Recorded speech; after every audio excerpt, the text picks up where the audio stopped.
चांगली गोष्ट आहे की केंद्र सरकार जनगणना करते.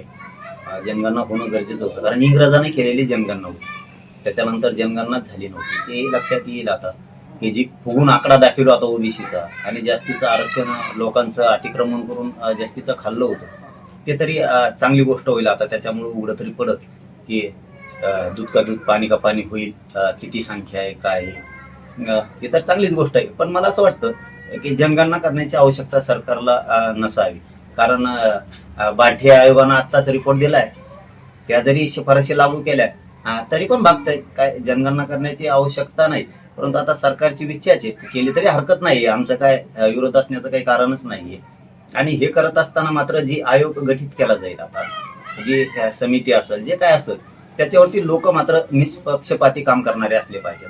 नसता त्यांनी उगाच फुगून आकडा दाखवायचा आणि मग पुन्हा आंदोलनाच्या पवित्रात देशातले लोक जायचे, असं व्हायला नको. याची काळजी मात्र मोदी साहेबांनी केंद्र सरकारनं नक्की घेतली पाहिजे की त्याच्यात सगळ्या जाती धर्माचे लोक असले पाहिजेत आणि निष्पक्षपाती करणारे लोक पाहिजेत. नसता मग हे असे लोक आहेत, हे नेते काही, की हे त्या आयोगाकडून आकडा फुगून घेणार, मग ते पुन्हा पुन्हा प्रॉब्लेम उभा राहणार.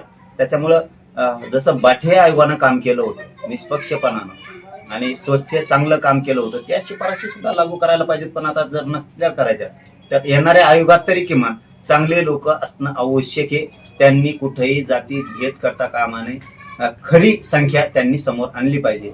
आणि त्याचबरोबर कोटा सुद्धा त्यांनी आता वाढवला पाहिजे. आरक्षणाचा कोटा सुद्धा 72% ओबीसीचा करायला पाहिजे त्यांनी, कारण हे सुद्धा आवश्यक आहे करणं.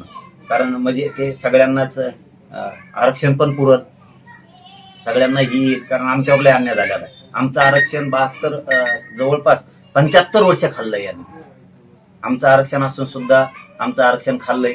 आमचे पोरं सुशिक्षित बेकार झाले सगळे. त्यामुळं सरकारनं आता निष्पक्षपातीपणानं जनगणना करावी ही सरकारला विनंती. आणि आयोगात मात्र चांगले लोक असणं गरजेचं आहे. आणि जर माझी पुन्हा तेच म्हणणं आहे की एखाद्या वेळेस जनगणना करायची सुद्धा गरज नाही. बाठी आयोगाच्या शिफारशी जरी लागू केल्या तरी पण सगळ्याला न्याय योग्य मिळेल. खूप म्हणजे एकदा नाही, दोनदा नाही, 3 वेळा सरकारचा आभार आणि अभिनंदन. अत्यंत महत्वाचा, अत्यंत अनेक वर्ष ज्याची प्रतीक्षा होती या देशाला, तो निर्णय प्रधानमंत्री नरेंद्र मोदी यांच्या नेतृत्वात सरकारने घेतलेला आहे. मला त्याचा खूप आनंद वाटतो. आणि मला आठवतंय मुंडे साहेबांचं ते भाषण, जेव्हा त्यांनी सांगितलं होतं की या देशामध्ये जातीनिहाय जनगणना झाल्यानंतर एक वेगळं चित्र किंवा एक योग्य चित्र सगळ्यांसमोर येईल. आणि त्यांचं ते भाषण कालही खूप व्हायरल झालं. त्यांची आठवण तर आलीच आली, पण या महाराष्ट्रात, या देशात अनेक लोकांनी वेगवेगळ्या राज्यामध्ये यासाठी संघर्ष केला, याच्या मागण्या केल्या, वेळोवेळी विचार व्यक्त केले. त्या सर्वांचे मनापासून आभार आणि सरकारचे तर त्रिवार आभार आणि अभिनंदन.